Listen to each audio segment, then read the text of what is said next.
May God's name be glorified, and shall we all continue with our study on the Gospel of John, and we are now in chapter 8, verse 44 to 59. യോഹന്നാന്റെ സുവിശേഷം 8-ാമത്തെ അധ്യായത്തിന്റെ 44 മുതൽ 59-ാമത്തെ വാക്യം വരെ നമുക്കിന്ന് ശ്രദ്ധിക്കാം. We are continuing to discuss the requirements for faith to be authentic. വിശ്വാസം യഥാർത്ഥമാണ് എന്ന് വരേണ്ടതിന് ചില റിക്വയർമെന്റ്സ്, ചില നിബന്ധനകളുണ്ട്. And we looked last time when we met, we discussed 4 of them. One was to abide in Jesus' teaching. ഒരു വ്യക്തി വിശ്വാസത്തിൽ ശരിയാണെന്നുള്ളതിൻ്റെ 4 തെളിവുകൾ ഞാൻ കഴിഞ്ഞ ആഴ്ച പറഞ്ഞിരുന്നു. അതിൽ കഴിഞ്ഞ തവണ പറഞ്ഞിരുന്നു. ഒന്നാമത്തേത്, ഒരു വ്യക്തി യേശുക്രിസ്തുവിൻ്റെ ഉപദേശത്തിൽ തുടരണം എന്നുള്ളതാണ്. Second, one must have the realization of their slavery to sin and the need to be free. ഒരു വ്യക്തി യഥാർത്ഥത്തിൽ ഒരു വിശ്വാസിയാവണമെങ്കിൽ രണ്ടാമത്തെ കാര്യം, ആ വ്യക്തി പാപത്തിൻ്റെ അടിമയാണെന്നുള്ളതും ആ പാപത്തിൽ നിന്നുള്ള ഒരു സ്വാതന്ത്ര്യം താൻ ആഗ്രഹിക്കുന്നു എന്നുള്ളൊരു തിരിച്ചറിവിൽ താൻ ആയിരിക്കണം. Third one, a person must abandon the vain reliance on the physical descent. ഒരു വ്യക്തി ഒരു ക്രിസ്ത്യ കുടുംബത്തിൽ ജനിച്ചു എന്നുള്ള ഒരു ആശ്രയം, ആ വ്യർത്ഥമായ ആശ്രയത്തെ ത്യജിക്കണം. And fourth, one must abandon the vain reliance on a peripheral relationship with God and check if they are truly having a relationship with God or not. ബാഹ്യമായ ഒരു ദൈവബന്ധം ത്യജിച്ച് യഥാർത്ഥത്തിൽ അവർക്ക് ദൈവത്തോടൊരു രക്ഷണീയ ബന്ധമുണ്ടോ എന്നുള്ളതിൻ്റെ ഒരു ഉറപ്പ് ആ വ്യക്തിക്ക് ഉണ്ടാവണം. And now we move to the fifth one, and whatever I'm going to discuss is based on verse 44 to 59. So the fifth one is, one must have the right view of who they really are in context of God's standards and their similarity to Satan. ദൈവത്തിൻ്റെ മാനദണ്ഡങ്ങളുടെ പശ്ചാത്തലവും ഒരു വ്യക്തിക്ക് സാധാരണയുള്ള സാമ്യത്തിൻ്റെയും പശ്ചാത്തലത്തിൽ വേണം നാം നമ്മളെ തന്നെ ശരിയായ രീതിയിൽ വിലയിരുത്തുവാൻ. So Jesus said earlier to the Jews that they do the works of their father. യേശു യഹൂദന്മാരോട് ഇതിനു മുമ്പുള്ള വാക്യങ്ങളിൽ, അതായത് 38-41 ഈ വാക്യങ്ങളിൽ യേശു ക്രിസ്തു വളരെ വ്യക്തമായിട്ട് പറഞ്ഞു, you do the deeds of your father. നിങ്ങളുടെ പിതാവിൻ്റെ ക്രിയകളാണ് നിങ്ങൾ ചെയ്യുന്നത്. So earlier we saw that Jesus crashes their idea that they have Abraham and God as their father. നേരത്തെ ഇവർ പുകഴ്ച തേടിയത് അവർ അബ്രഹാമിൻ്റെ സന്തതികളാണെന്നുള്ളതും അവർ ദൈവത്തിൻ്റെ സന്തതികളാണെന്നുള്ളതിൻ്റെ കാര്യത്തിലാണ്. പക്ഷെ അതെല്ലാം യേശു അവിടെ നിർവീര്യമാക്കി. And he tells these Jews, now he's talking to people who had believed him. In verse 31, തന്നിൽ വിശ്വസിച്ചവരോടാണ് യേശു സംസാരിക്കുന്നത്. He tells to them in verse 44, you are of your father the devil. The devil is your father. പിശാചാണ്, അല്ലെങ്കിൽ സാത്താനാണ് നിങ്ങളുടെ പിതാവെന്ന് തന്നെ വിശ്വസിച്ചവരോടാണ് യേശു സംസാരിക്കുന്നത്. So why does he say this to a crowd that believed in him, that are regular temple goers and look morally okay? തന്നിൽ വിശ്വസിച്ചവരോട്, തുടർമാനമായിട്ട് മന്ദിരത്തിൽ വന്നു പോകുന്നവരോട്, ബാഹ്യമായിട്ട് നോക്കിയാൽ ധാർമ്മികതയുള്ളവരോട് എന്തുകൊണ്ടാണ് ഇത്തരം ഒരു പരാമർശം താൻ പറയുന്നത്? And this does sound offensive as he speaks. ഇത് വളരെ ഇടർച്ച ഉണ്ടാക്കുന്ന ഒരു പ്രസ്താവനയാണ്. So let's look at the reason for Jesus saying that the Jews have the devil as their father. ഈ യഹൂദന്മാർക്ക് സാത്താനാണ് അവരുടെ പിതാവെന്ന് യേശു പറയുമ്പോൾ അതിൻ്റെ ചില കാരണങ്ങൾ നമുക്കിവിടെ കാണാം. Their will is to do their father's desires. In verse 44, and you want to do the desires of your father. Will or desire refers to the choice or passion to do things. ഇഷ്ടം എന്ന് പറയുമ്പോൾ ഒരു കാര്യം ചെയ്യുന്നതിലുള്ള തിരഞ്ഞെടുപ്പാണ് അവിടെ സൂചിപ്പിക്കുന്നത്. And in verse 44, Jesus gives a brief explanation of Satan. സാത്താനെ പറ്റി ചുരുക്കം ചില വാചകങ്ങളിൽ ഒരു വിശദീകരണം താൻ ചെയ്യുന്നുണ്ട്. In verse 44 we read, he was a murderer from the beginning. താൻ ആദ്യം മുതലേ ഒരു കൊലപാതകിയാണ്. By mentioning the phrase from the beginning, Jesus takes the audience back to Genesis 4 verse 1 to 9. ആദ്യം മുതലേ എന്ന് പറയുമ്പോൾ യേശു ഈ സദസ്സിനെ കൊണ്ടുപോകുന്നത് ഉൽപ്പത്തി പുസ്തകം 4-ാമത്തെ അധ്യായത്തിന്റെ 1 മുതൽ 9 വരെയുള്ള വാക്യങ്ങളിലാണ്. കാരണം അവിടെ ഹാബേലിനെ കൊല്ലുവാൻ കൈനിനെ സാത്താൻ ഇൻസ്റ്റിഗേറ്റ് ചെയ്തു. Satan incited Cain to kill Abel. 1 Yohannan 3:12 നാം കാണുന്നത് Cain murdered Abel because Cain was of the evil one and his works were evil. 1 Yohannan 3:12 നമ്മളിങ്ങനെ കാണുന്നത് എന്താ? കൈൻ ഹാബേലിനെ കൊന്നതിന്റെ കാരണം കൈൻ ദുഷ്ടന്റേതായിരുന്നു, അവന്റെ പ്രവൃത്തികളെല്ലാം തിന്മയുള്ളതാണ്. So the one who is not of God hates the one who belongs to God. ദൈവത്തോടൊരു ബന്ധമില്ലാത്തൊരു വ്യക്തി ദൈവത്തിന്റെ ഒരു വ്യക്തിയെ വെറുക്കുന്നു. Why? Because the one who is not of God is influenced and led by the devil. ദൈവമുള്ളവനെ ഇല്ലാത്ത വ്യക്തി വെറുക്കുന്നതിന്റെ കാരണം ദൈവമില്ലാത്ത വ്യക്തിയെ സ്വാധീനിക്കുന്നതും നയിക്കുന്നതും സാത്താനായതുകൊണ്ടാണ്. This hate is characterized by a murderous intent.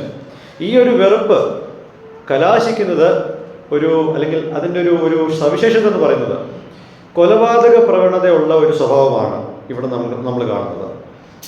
And the next thing that Jesus says in verse 44, he does not stand with the truth. Satan has nothing to do with the truth because there is no truth in him. തൻ്റെ ഉള്ളിൽ സത്യമില്ലാത്തത് കൊണ്ട് സാത്താൻ സത്യത്തിൻ്റെ കൂടെ നിൽക്കുന്നില്ല. This means that Satan doesn't stand with the truth in the sense that he acts and lives outside of it.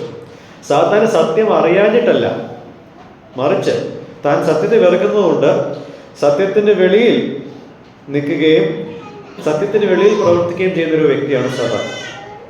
And then the third thing, he is a liar. ഭോഷ്ക പറയുന്നവനാണ്. And he does so out of his own character. He is the father of lies. ഭോഷ്ക പറയുന്നവന്റെ പിതാവാണ് സാത്താൻ. Again the listeners are taken to Genesis 3 where Satan blatantly contradicted God's word and led man away from God, bringing sin and death, that is physical and spiritual, to mankind, and embracing a lie and no hesitation to say it. ഉൽപ്പത്തി പുസ്തകം 3-ാമത്തെ അധ്യായത്തിൽ സാത്താൻ എന്താണ് ചെയ്തത്? വളരെ സ്പഷ്ടമായിട്ടുണ്ടായിരുന്ന ദൈവത്തിന്റെ വചനത്തെ ഖണ്ഡിക്കുകയും അല്ലെങ്കിൽ അതിനെതിരെ നിൽക്കുകയും ദൈവത്തിൽ നിന്ന് മനുഷ്യനെ അകറ്റുവാൻ സാത്താൻ ഭോഷ്ക പറഞ്ഞാൽ നമുക്ക് കാണാൻ സാധിക്കുന്നുണ്ട്. അതിലൂടെ പാപത്തെയും മരണത്തെയും, മരണം എന്ന് പറയുമ്പോൾ ശാരീരികമായിട്ടും ആത്മികമായിട്ടുള്ള ഒരു മരണത്തെയും കൊണ്ടുവരുവാൻ അത് ഇടയാക്കി. So having seen these 3 things which Jesus spoke of the devil, we now look at how it parallels to Jesus' audience. സാത്താനെ പറ്റി പറഞ്ഞ ഈ 3 കാര്യങ്ങൾ പറഞ്ഞു തീർത്തതിന് ശേഷം യേശുവിനോട് സംസാരിക്കുന്ന ഈ യഹൂദന്മാരോട് ഇത് എങ്ങനെയാണ് സമാനമായിട്ടിരിക്കുന്നത് എന്നുള്ളത് നമുക്ക് നോക്കാം. Number 1, in verse 37, I know that you are Abraham's seed, yet you are seeking to kill me because my word has no place for you. Satan's murderous intent against righteous person is seen here, as these Jews seek to kill Jesus because his word doesn't find a place in them. ഒരു നീതിമാനായ വ്യക്തിക്കെതിരെ സാത്താന്റെ കൊലപാതക പ്രവണത കാണുന്നത് എങ്ങനെയാണ്? ഈ യഹൂദന്മാരിപ്പോൾ യേശുവിനെ എന്താണ് ചെയ്യുന്നത്, അല്ലെങ്കിൽ എന്ത് ചെയ്യാനാണ് ആഗ്രഹിക്കുന്നത്? They are trying to kill Jesus. യേശുവിനെ കൊല്ലുവാൻ ശ്രമിക്കുന്നു. കാരണം അവന്റെ വചനങ്ങൾക്ക് ഇവരുടെ ഹൃദയത്തിൽ സ്ഥാനമില്ല. So when it comes to murder, Satan and these people are same,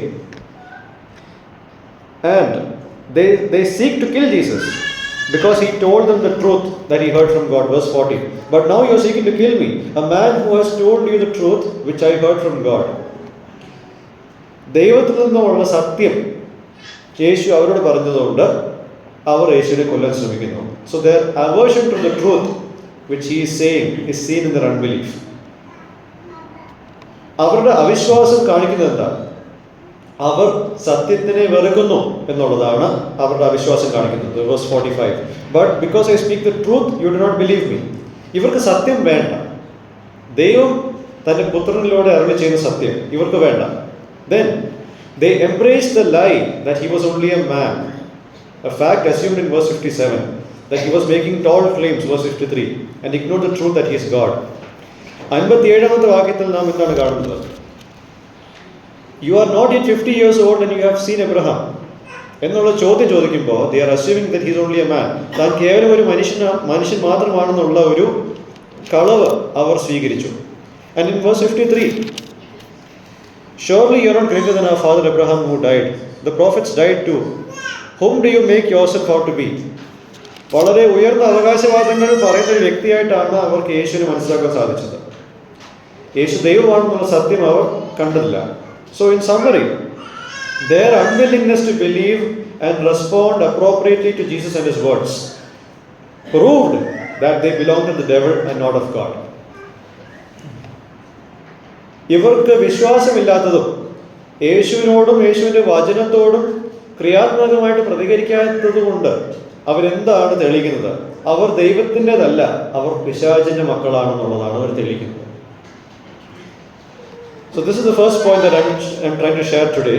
The second point is, one must have the correct understanding of who Jesus is.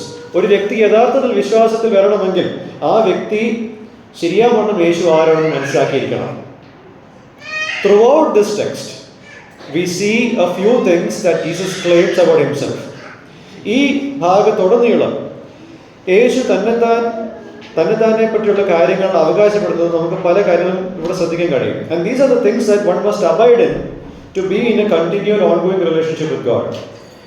ദൈവത്തോട് തുറമാനമായിട്ടുള്ള ഇടപെടാത്ത ബന്ധത്തിൽ തുടരണമെങ്കിൽ, വസിക്കണമെങ്കിൽ ഈ കാര്യങ്ങളെല്ലാം അവർ ഹൃദയത്തിൽ സ്വീകരിക്കണം. Number 1, in verse 38, the first part.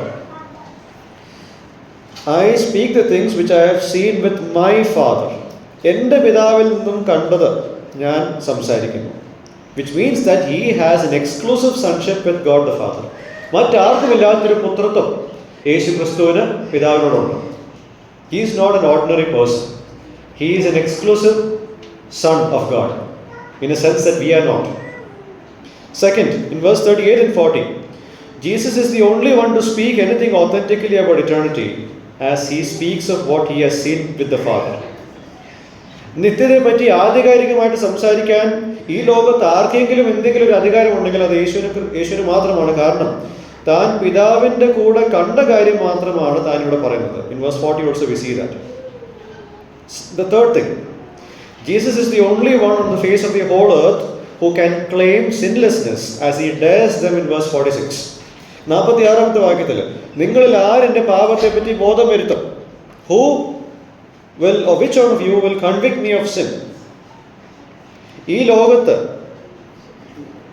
പാപരഹിതൻ എന്നുള്ള ഒരു വെളിപ്പേര് ആർക്കെങ്കിലും ഉണ്ടെങ്കിൽ അത് യേശുക്രിസ്തുവിന് മാത്രമാണ്. No one in this world can point a finger at Jesus and accuse him of sin, because he always does things that are pleasing to the Father and keeps his word. In verse 29 and 55 we see that. ഈ ലോകത്തുള്ള ഒരാൾക്ക് പോലും യേശുക്രിസ്തുവിനെതിരെ വിരൽ ചൂണ്ടിയിട്ട് തെറ്റുകാരനെന്ന് ആരോപിക്കാൻ കഴിയത്തില്ല. കാരണം പിതാവിന് ഇഷ്ടമുള്ള കാര്യങ്ങൾ താൻ എപ്പോഴും ചെയ്യുന്നവനാണ് യേശു. അവൻ്റെ വചനങ്ങൾ പാലിക്കുകയും ചെയ്യുന്നവനാണ്. And he honors the Father in verse 49. I do not have a demon, but I honor my Father, and you dishonor me. And the fourth thing, in verse 50, the Father who is the judge, according to verse 50, along with his son Jesus in verse 16. So there are two of them who judge, the Father and the Son Jesus. Verse 50 and verse 16. Both of them seek the glory of Jesus. പിതാവും പുത്രനും ഒരുപോലെ പുത്രന്റെ മഹത്വത്തെ കാംക്ഷിക്കുന്നു. Verse 50. But I do not seek my glory, but there is one who seeks and judges. So Jesus is not an ordinary person who deserves no glory in this world. In fact, the Father who is the eternal Father of the Son seeks the glory of Jesus. Keep that in mind. The Father of whom Jesus talks about happens to be the God whom the Jews claim allegiance to and give worship. 54ാമത്തെ വാക്യത്തിൽ നമ്മൾ എന്താണ് കാണുന്നത്? If I glorify myself, my glory is nothing. It's my Father who glorifies me, of whom you say he is our God. യേശു പിതാവിനെ പറ്റിയാണ് ഇവിടെ സംസാരിക്കുന്നത്. ആ പിതാവിനെയാണ് ഈ യഹൂദന്മാര് ആരാധിക്കുന്നു എന്ന് അവകാശപ്പെടുന്നത്. നേരത്തെ ഇവർ പറഞ്ഞല്ലോ, പിതാവാണ് ഈ ദൈവമാണ് ഞങ്ങളുടെ പിതാവെന്ന്. അതേ ദൈവം തന്നെയാണ് യേശുക്രിസ്തുവിനെ പറ്റി ഇങ്ങനെ ആഗ്രഹിക്കുന്നത്. And this Father glorifies Jesus with the glory Jesus possessed with the Father before the foundation of the world. ലോകസ്ഥാപനത്തിന് മുമ്പ് യേശുക്രിസ്തുവിന് പിതാവിനോടൊപ്പം ഉണ്ടായിരുന്ന മഹത്വം, ആ മഹത്വം തന്നെയാണ് പിതാവ് ഇപ്പോഴും യേശുവിന് കൊടുക്കുന്നത്. So this is the fourth lesson here, or the fourth point here. The fifth point, in verse 51 we read, "Truly, truly I say to you, if anyone keeps my word, he will never see death, ever." So Jesus is the only one who solves the age-old problem of death by the atoning sacrifice that he will provide on the cross, a fact that he has already referenced in verse 28. സാർവത്രികമായിട്ടുള്ള ഈ ലോകം ഉണ്ടായപ്പോൾ മുതലുള്ള ഒരു പ്രശ്നം, മരണം എന്നുള്ള ഒരു പ്രശ്നം, അത് നീക്കം ചെയ്യുവാൻ യേശു മാത്രമേ ഈ ലോകത്തുള്ളൂ. അത് താൻ നീക്കം ചെയ്യുന്നത് ക്രൂശിൽ താൻ അർപ്പിക്കുന്ന തൻ്റെ യാഗത്തിലൂടെയാണ്. അതിനെപ്പറ്റി താൻ 28ാമത്തെ വാക്യത്തിൽ പരാമർശിച്ചിട്ടുണ്ട്. And the next thing, in verse 56 of this passage we read, "Your father Abraham rejoiced to see my day. He saw it and was glad." Jesus is the anticipated Messiah whom the patriarchs were eagerly waiting for. Israel മക്കളുടെ പിതാക്കന്മാർ ആകാംക്ഷയോടെ കാത്തിരുന്ന മശിഹയാണ് യേശു. Jesus again shows here the contrast between Abraham and these Jews. ഈ യഹൂദന്മാരും അബ്രഹാമും തമ്മിലുള്ള വ്യത്യാസമാണ് ഇവിടെ യേശു വരച്ചു കാണിക്കുന്നത്. These Jews don't rejoice in Jesus, but unlike them, Abraham rejoiced in seeing this day. ഈ യഹൂദന്മാര് യേശുക്രിസ്തുവിനെ കണ്ടപ്പോൾ അവർ വിശ്വസിച്ചിരുന്നില്ല, യേശുക്രിസ്തുവിനെ ആകാംക്ഷയോടെ സ്വീകരിച്ചില്ല. പക്ഷെ അബ്രഹാം അങ്ങനെ ആയിരുന്നില്ല. So what does this mean? Your father Abraham rejoiced to see my day. What does this mean? Abraham eagerly waited for the day when God would bless the nations of the earth through Abraham's offspring. അബ്രഹാമിൻ്റെ സന്തതിയിലൂടെ ദൈവം ലോകത്തുള്ള എല്ലാ രാജ്യങ്ങളെയും അനുഗ്രഹിക്കുമെന്നുള്ളതിൻ്റെ ദിവസത്തെ Abraham ആകാംക്ഷയോടെ കാത്തിരുന്നു. And at the time that Jesus speaks, Abraham is dead. ഇത് സംസാരിക്കുന്ന സമയത്ത് അബ്രഹാം മരിച്ചുപോയി. But Jesus uses the past tense to say that Abraham waited in faith for the crucifixion, a future event, through which the covenant promises would eventually materialize. അബ്രഹാമിനെ പറ്റി യേശുക്രിസ്തു ഭൂതകാലത്തിൻ്റെ ഒരു പരാമർശമാണ് ഉപയോഗിക്കുന്നത്. ഭാവിയിൽ നടക്കാൻ പോകുന്ന ക്രൂശീകരണം, ആ ക്രൂശീകരണത്തിലൂടെ ഈ വാഗ്ദത്തങ്ങളെല്ലാം നിറവേറ്റുന്ന ഒരു കാര്യം അബ്രഹാമിനോട് ദൈവം പറഞ്ഞു. So that is it. He is the one whom the patriarchs eagerly waited for. The next point, in verse 36, we see this. If the Son makes you free, you are free indeed. Jesus gives complete freedom from the plague of sin. പാപം എന്നുള്ള ബാധയിൽ നിന്നും പൂർണ്ണ സ്വാതന്ത്ര്യമാണ് യേശുക്രിസ്തു നൽകുന്നത്. And last but not the least, in verse 58, Jesus claimed deity. താൻ ദൈവമാണെന്നുള്ളതിൻ്റെ വ്യക്തമായിട്ടുള്ള അവകാശവാദം 58ാമത്തെ വാക്യത്തിൽ താൻ പറഞ്ഞു. പഴയ നിയമത്തിലെ യഹോവയാണ് താൻ എന്ന് ഇവിടെ പ്രത്യേകം പറയുന്നുണ്ട്. Before Abraham was I am. Before Abraham was I am. Abraham ഉണ്ടാവുന്നതിന് മുമ്പ് ഞാൻ ആകുന്നു. Now notice that Abraham is referred to in past tense.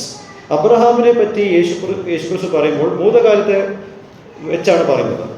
എന്നാൽ യേശുക്രിസ്തു തന്നെ പറ്റി പറയുമ്പോൾ വർത്തമാനകാലം വെച്ചാണ് പറയുന്നത്, present tense. Jesus didn't say I was. Abraham ഉണ്ടാവുന്നതിന് മുമ്പ് ഞാൻ ഉണ്ടായിരുന്നു എന്നല്ല യേശു പറയുന്നത്.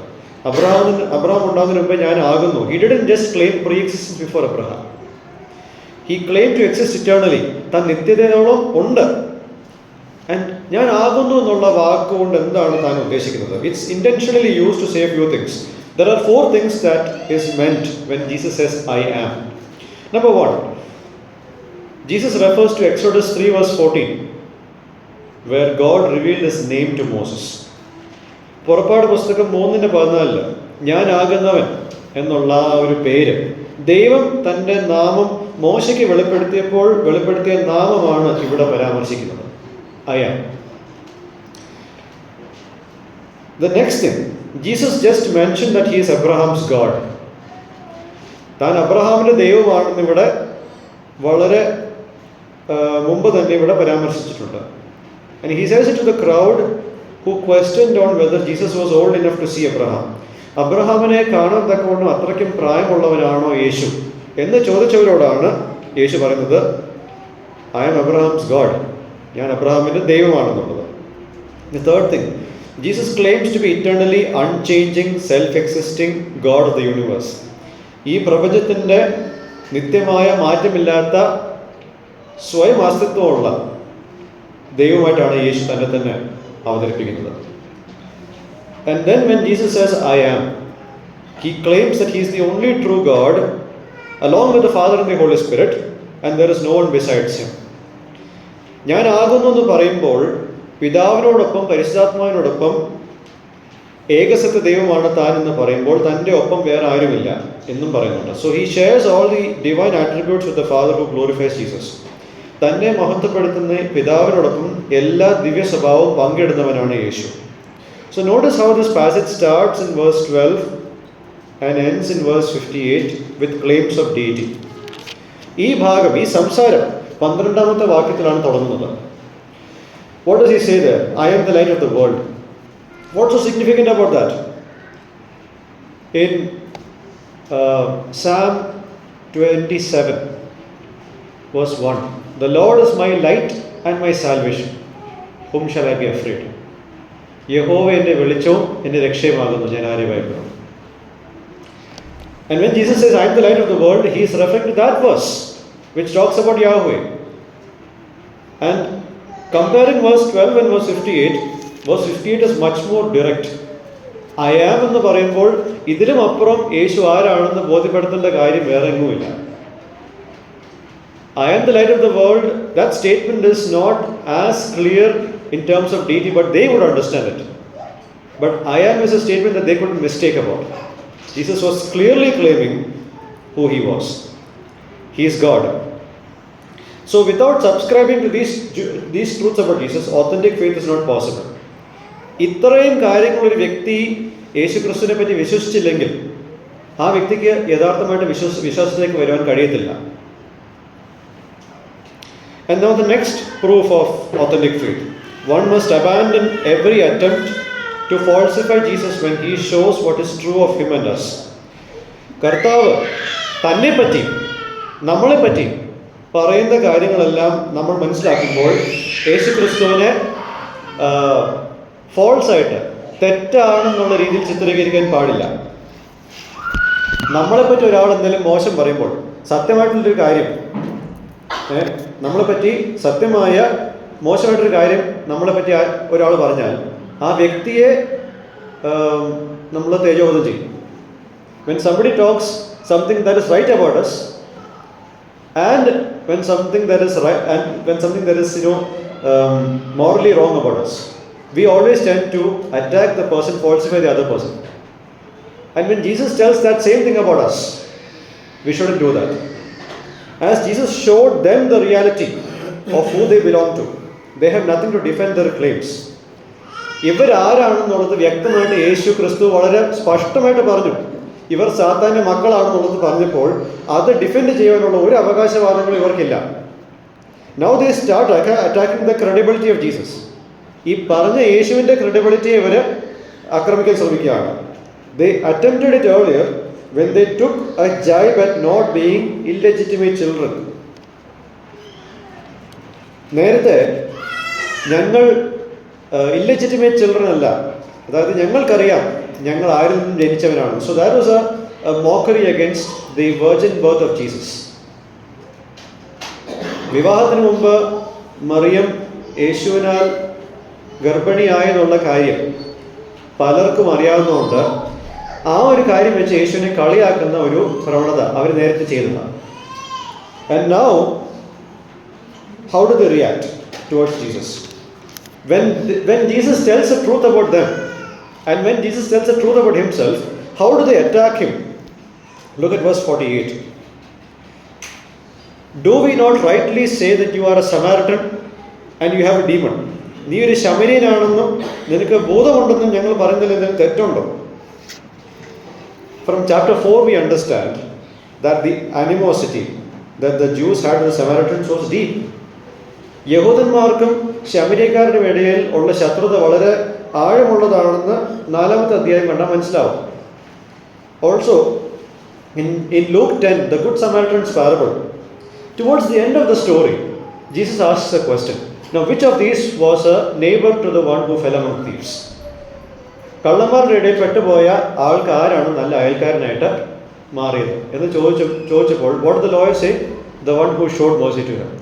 Jesus clearly told it was a Samaritan who showed mercy, but the lawyer didn't want to mention that guy's name or even that nationality. ആ വ്യക്തിയുടെ raise പോലും ആ ശാസ്ത്രിക്ക് പറയാൻ മടിയാണ്. That's why he said the one who showed mercy. And normally in this times the Jews used the word Samaritan to verbally abuse someone. Okay, ഒരു യഹൂദൻ മറ്റൊരു യഹൂദനെ വാക്കുകൊണ്ട് നിന്ദിക്കാൻ ഉദ്ദേശിച്ചിരുന്നെങ്കിൽ അവർ ഉപയോഗിക്കുന്ന വാക്ക് ശമരിയൻ എന്നാണ്. So in this case they verbally abuse Jesus. ഇവരെ പറ്റിയുള്ള സത്യം ഇവരോട് പറഞ്ഞപ്പോൾ യേശുവിനെ വെർബലി അബ്യൂസ് ചെയ്തു. And then twice in this passage in verse 48 and verse 52 they called Jesus demon possessed. ബോധം ബാധിച്ചവൻ എന്ന രീതിയിലാണ് യേശുവിനെ സംബോധന ചെയ്യുന്നത്. And then here are 4 things that you need to see. 1, Jesus who honors the Father and does always the things that pleases the Father is being called demon possessed by those who prove by their actions that they belong to the devil. ഈ വ്യക്തികളുടെ ക്രിയകൾ വളരെ വ്യക്തമായിട്ട് പറയുന്നത് ഇവരാരുടേതാണെന്നുള്ളതാണ്. ഇവർ പിശാചിൻ്റെതാണ്. ഇവരാരെയാണ് ബോധം ബാധിച്ചവനെന്ന് വിളിക്കുന്നത്? പിതാവിനെ ആദരിക്കുന്ന, എല്ലായ്പ്പോഴും പിതാവിൻ്റെ ഇഷ്ടത്തെ ഒരു പ്രയോറിറ്റി ആയിട്ട് കണക്കാക്കുന്ന ഈ യേശുവിനെയാണ് ബോധം ബാധിച്ചവനെന്ന് വിളിക്കുന്നത്. This is an irony and Jesus denies their allegations. Now this is not the first time that Jesus is called like this. ഇതിനു മുമ്പ് 7-ാമത്തെ അധ്യായത്തിന്റെ 20-ാമത്തെ വാക്യത്തിലും ഇങ്ങനെ ഒരു പരാമർശമുണ്ട്. The crowd answered, "You have a demon who seeks to kill you." ഇത് ആദ്യമായിട്ടല്ല. Well, there are other passages also, Matthew 9 verse 34, where Jesus is called, or he said to heal people by the prince of devils. പിശാചിന്റെ അധിപനായ ബീൽസെബൂബിന്റെ സ്വാധീനത്താലാണ് ഈ അത്ഭുതങ്ങളെല്ലാം ചെയ്യുന്നതെന്നുള്ള പരാമർശം വേറെ ഭാഗങ്ങളിലുമുണ്ട്. And the third thing, these Jews dishonor Jesus by calling him demon possessed. ഇങ്ങനെ വിളിക്കുന്നതിലൂടെ ഇവർ യേശുവിനെ ആദരിക്കുന്നില്ല. And the fourth thing, this is a demonstration of light coming in the world and people loving darkness because their deeds are evil. വെളിച്ചം ലോകത്തിലേക്ക് വന്നു, ലോകം വെളിച്ചത്തെക്കാൾ കൂടുതൽ ഇരുട്ടിനെ സ്നേഹിക്കുന്നു എന്നുള്ളതിന്റെ തെളിവാണ് നമ്മൾ ഈ കാണുന്നത്. And then, in response to the truth statement that Jesus made, the audience answers that Abraham and the prophets died in order to refute Jesus. 51-ാമത്തെ വാക്യത്തിൽ ഒരു പ്രസ്താവന യേശു പറഞ്ഞിരുന്നു.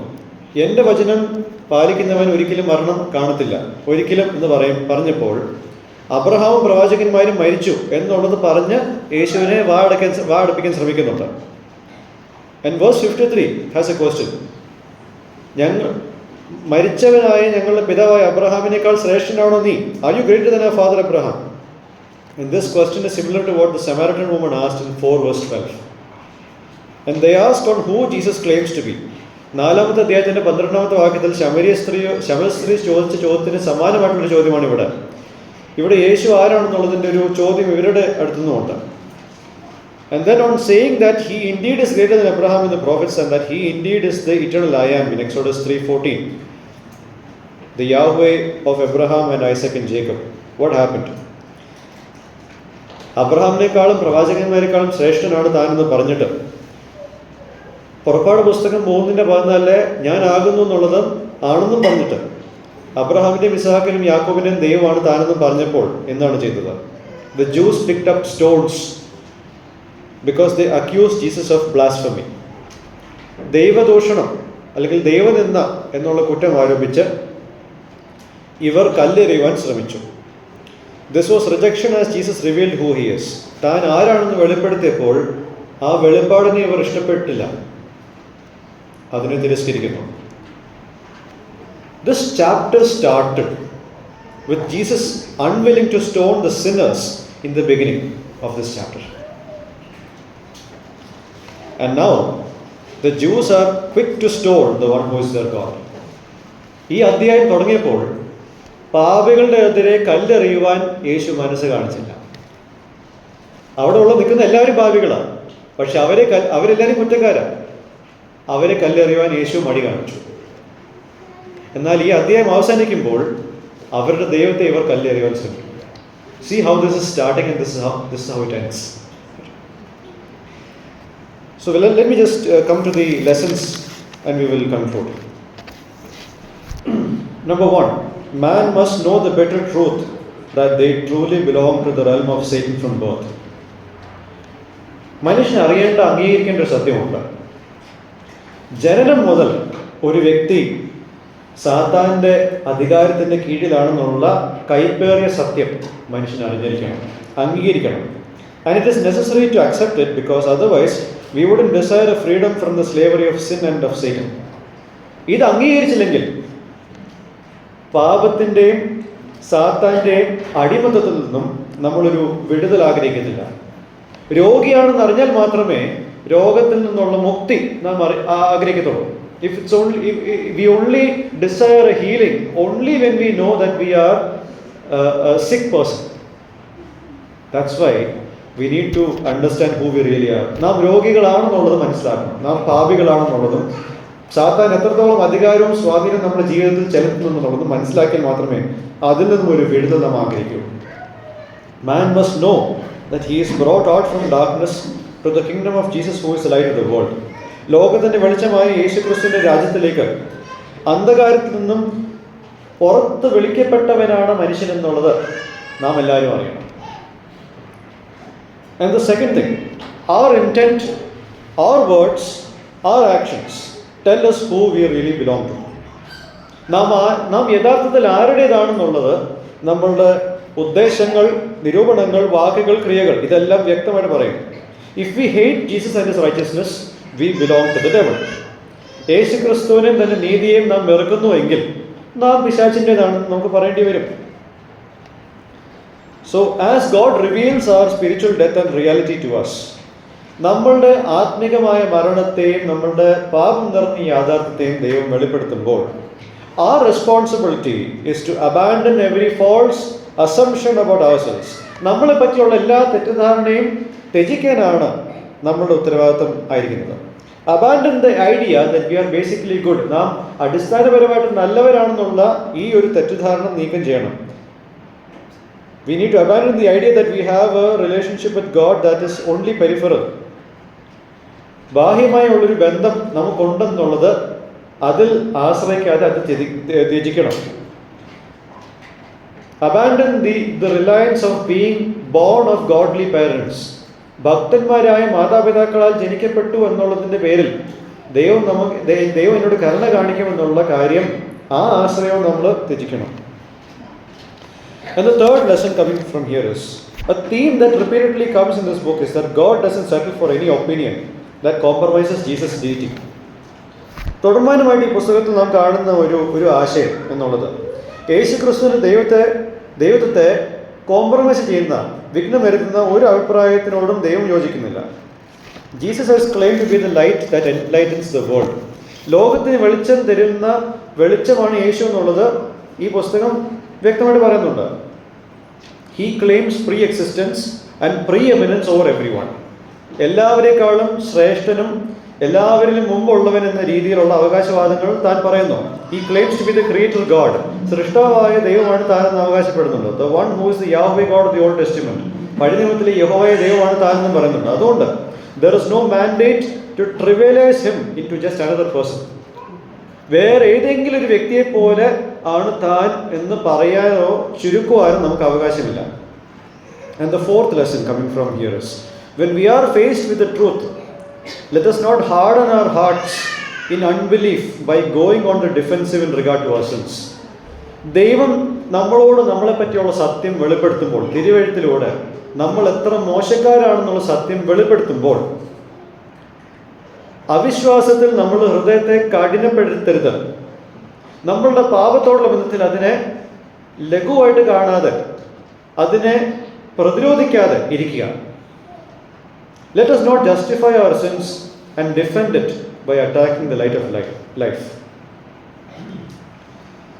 നമ്മളുടെ പാപങ്ങളെ ന്യായീകരിച്ച്, ദൈവത്തെ ദുഷിച്ച് നമ്മളുടെ പാപങ്ങളെ ന്യായീകരിക്കുന്ന ഒരു പ്രവണത അതുണ്ടെങ്കിൽ അത് ഇന്ന് നിർത്തണം. Let us not love our sins. നമ്മളുടെ പാപങ്ങളെ നാം ഇനിയും സ്നേഹിക്കരുത്. Let us come to the light of the world who drives away our darkness of sin. നമ്മളുടെ പാപം നിറഞ്ഞ ഈ അന്ധകാരത്തെ നീക്കം ചെയ്യുന്ന ലോകത്തിൻ്റെ വെളിച്ചത്തിലേക്ക് നമുക്ക് വരാം. And so, talking about the light and darkness thing, the next chapter deals with Jesus literally bringing a blind man to light. And we will talk about that next time we meet. May God's name be glorified.